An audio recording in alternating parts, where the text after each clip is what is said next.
Hey guys, so we are catching up with a few of the boaters that just got back from Trinity Bay. They were some of the first ones out on scene there, and they got in their boat right away and went straight out to the site just to see if they could help save somebody. I've got Jason here with me. Jason, hi. Thank you for talking to us and everything you did today. So tell me just a little bit, why did you guys go out there so fast? Well, I mean, we knew that the plane went down in the bay. We were right here. The boat was within 5 seconds of being hooked up, and we wanted to see if we could get out there and save anybody.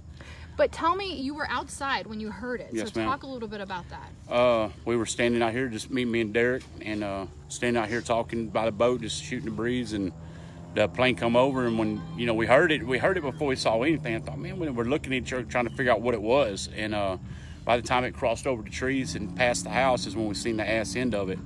And then it went back out of sight in the fog and the clouds, but it was extremely low. And then we heard it hit, the noise went quiet, and then we heard the big hit when it hit the water. And we talked about it for a minute, and I say 30 seconds, and decided, hey, let's go. And we hooked the boat up real quick and took off.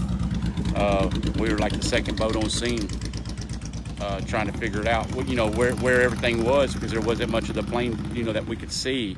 And then we started seeing packages and clothes and tennis shoes and jackets, and so we're trying to pull up every jacket, everything that looked like, somebody could be inside of it. We were pulling it up and to see if there was anybody in it, and then if it wasn't, we'd let it go and then keep moving.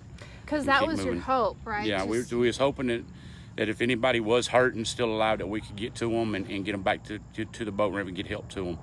And so, or at least be with them, whatever we could do. So when you first saw the plane go down, and when you first got on scene, I mean, did you expect what you found? What did you expect? Well, I mean, I knew it was going to be bad. I really didn't know what. I knew there was going to be, bad things. I didn't really know what to expect. I've never, experienced nothing like that. So I'm just a natural person. I mean, if there's somebody's in distress, I want to help them. And so describe to us what you saw out there. Man, one piece of the plane that we actually know, okay, this is the airplane, the wheels, packages scattered everywhere. Everything is just so disintegrated. It's just hard to tell that it was actually an airplane. Not one motor we could find, and they're huge. Just debris. It's bad. I didn't know what to expect. I don't know. It was just crazy. Words can't describe it. So, what did you know? You guys were out there for a few hours, Yeah, right? Yes, so ma'am. Talk a little bit about what you did while you were out there. Who else was out there with you? Man, right. Good Samaritan? Yeah, all public people. There was not any law enforcement there for a while. But there's, out here on the river, there's a big camp area where there's camp houses and stuff people use boats to get to. So, after a few minutes, 80% of the people out there were people from the camp houses, just civilians, out there, driving around, looking, trying to render aid, basically. And so you had a lot of people out there trying to do that, just trying to help save whoever might have been out there. Right. And so, but you guys were, where you are now is so close to where it happened. Right. I mean, talk a little bit about, this could have ended so differently. Oh, absolutely. I don't know what the pilots were thinking, or I can't even speak on that, but I mean, I know if their altitude would have much more fell, they lost more altitude anywhere further east, then they would have crashed right here in town. So it's by luck that they made it, to the water. It's not luck. I mean, it's a bad thing either way it goes, but it could have been a lot worse. And so do you think that maybe that was part of what was going through? I do. I think he was trying to keep it, trying to get it to the water. I mean, if I was a pilot, that's what I would have tried to do, is try to make it to the water and just hope that it's a softer landing. But where he hit was like 2 foot of water. Normally, if it's extremely cold and the north wind's blown, that would have been dry. It would have been, sand and mud. There would have been no water there. The only reason there was water is because the south wind blew it back in the past day, last night and today. Yeah. So, I mean, that's normally, this time of year, that's normally a dry area. And those waters out there pretty well. Yes, ma'am. Right? My whole life I've been on them. And so is that why you wanted to head out there? Right. And so you said it was foggy though at first.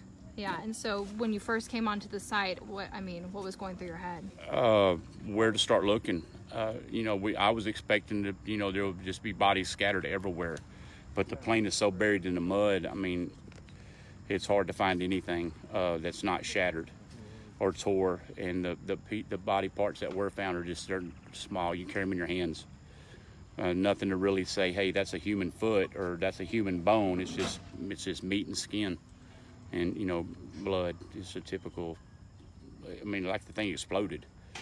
How are you feeling right now after? Thirsty, and I just feel bad for the families. I feel bad for those, what was going through their minds. I could only imagine. So. And do you know how long, looking at the site, looking at everything it's been through, do you know how long it's going to take for them to figure out? I would say it's going to be going on down there for the next couple of weeks. I mean, it's that bad. They're going to be picking up the plane, and the water's going to be a problem. The mud's going to be another problem. It's hard to move around out there. The tide's moving in and out. All right. Well, thank you for heading out there and trying to do your best to do whatever you could to help those people. I mean, no problem. I know it's just a horrific situation. No, it's as bad. It is. This is such a small town, though, very right? Very small, very quiet town too. Yeah. So this is like a big thing. This our town here. We roll our sidewalks up at 9 o'clock at night. So it's quiet out here at 9. It's over. Everybody knows everybody. And everybody knows everybody. So. Yeah. How you doing, Raymond? You doing all right? Yes, ma'am. Yeah. What do you think? I mean, what did you see? What went through your head when you first saw? Well, just trying to get out there and help any way I can possible. And what did you hear? You heard it go over to you were outside? Yes, ma'am. Talk a little bit about that. I mean, we heard some witnesses described who were out there that it took it died. It did have a no. It was at a 45-degree angle, and we was just praying for the best and trying to get out there and save lives if we could. What was the conversation that you two had immediately as soon as you heard it? I mean, what went through y'all? Was there even a question of going out there? It wasn't a question. It was just we shock. just started hooking the boat up. I mean, and it was just immediate. You knew instinct, you were going. Basically.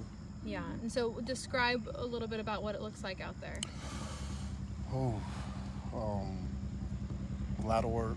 A lot of work to be done. A lot of cleanup, and just hopefully it can all be straightened out. Well, thank you both for heading out there. I know you also had Derek with you too. He just disappeared, so he went to get the plaque to show you from the Oh, Harvey okay, because deal. y'all are all Harvey rescuers Yes, too. ma'am. So it's second nature for you guys to go out Yes, and ma'am. rescue people. Well, thank you so much for talking to us, and thank you for everything you've done. And we'll let y'all rest and get some water. I know you guys have been through a lot. How long were y'all out there total, you think? So it's about 5 minutes after it happened till just now. Wow. Yeah, so 4 or 5 hours. I mean, Wow, that's a long time. Just y'all were just out there just patrolling, or not really patrolling, just searching through what debris is there. Driving around looking. We could help out before if it was the main people. The actual. Because I know they weren't having anybody actually pick any of the debris up, right? No. Yeah, we would just pick it up and look and then drop it. Just to see if it was anything if it was helpful. Bodies, or we could help find.